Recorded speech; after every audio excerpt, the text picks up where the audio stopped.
ইমন এবার তিনি কিন্তু ক্লোজ এন্ট্রি নিচ্ছেন। নুয়ারিস তারা কিন্তু নিচের দিকে নেমে পড়বেন, বাট লেটস সি লস প্রিন্সের ব্যবহার এবং জায়গাটাকে ছাড়ার চেষ্টা। এবার কি পারবেন কিনা, লেটস সি।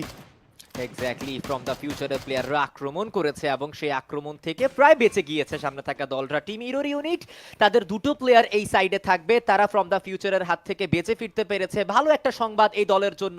শুরুতে এখনো পর্যন্ত কোনো দলের সাথেই অতটা স্ট্রংলি ফাইট এঙ্গেজ করেনি, কোনো প্রকার এলিমিনেশন পয়েন্টও এখনো পর্যন্ত সিকিউর করতে পারেনি। বাট স্যান্তোসা থেকে টিম আসতে পারে, টেনসাইরা সেই পথ ধরেই তারা রোটেট করছে। স্টার্ক পানি পথে এগোনোর কিন্তু প্রচেষ্টা করছে, বাট ইউএভি রেডারের মাধ্যমে আই থিংক সো প্লেয়ার কোথায় রয়েছে সেটা জেনে গিয়েছে। বাপ্পি ড্যামেজ ডিল করা স্টার্ট করলো, ওয়াল দিয়ে কভার তৈরি করলো টিম ইরোর ইউনিটের প্লেয়ার্সরা। বাট বাপ্পি সহকারে তার বাকি খেলোয়াড়রা লেফট সাইড থেকে, সাইড লাইন থেকে ধীরে ধীরে রোটেট করে টেনসাইদের জন্য একটা অ্যাঙ্গেল তৈরি করার ট্রাই করছে। যাবে ক্লোজ রেঞ্জে, কিন্তু সতর্ক থাকতে হবে, কারণ টেনসাইরা তারাও কিন্তু একটা প্রপার অ্যাঙ্গেল বানিয়ে ধরে রেখেছে। স্টারকে দেখে ফেলেছে, আক্রমণ করলো ইক্কু। নৌরিফকে সেখানে কিন্তু ইনস্ট্যান্টলি নকটা বের করেছে, বাট নৌরিফ তার কাছে কিছু হার্ড কভার রয়েছে, তাকে রিভাইভ করা যাবে।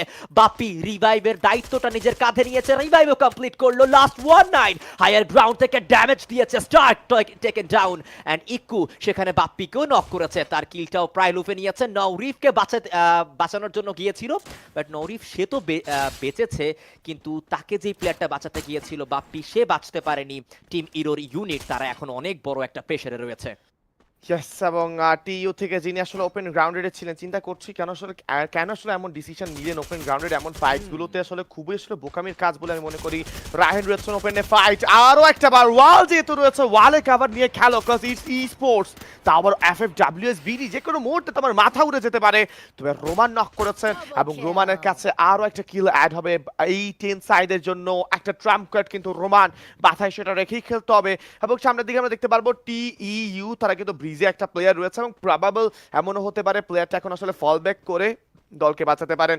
আমরা যদি ম্যাপের দিকে একটু তাকাই অডিয়েন্স, দেখুন ম্যাপের দিকে কিন্তু টপ ওয়ান অ্যাজ ইউজুয়াল তাদের আসলে যে কমফোর্ট রোটেশন তারা সেটা নিচ্ছেন, পিকের সাইডে চলে এসেছেন। বিমা শক্তি তাদের একটা ভালো আসলে নেক্সট লোকেশন হতে পারে, বাট বিমা শক্তি ছাড়া অন্য কোনো জায়গায় যাওয়া আমার কাছে মনে খুবই টাফ হতে পারে মানুষ টপানোর জন্য। নোভা নাইট স্টে করছেন ক্লক টাওয়ারের মধ্যে, নেক্সট জোন প্রিডিক্ট করে যাবেন।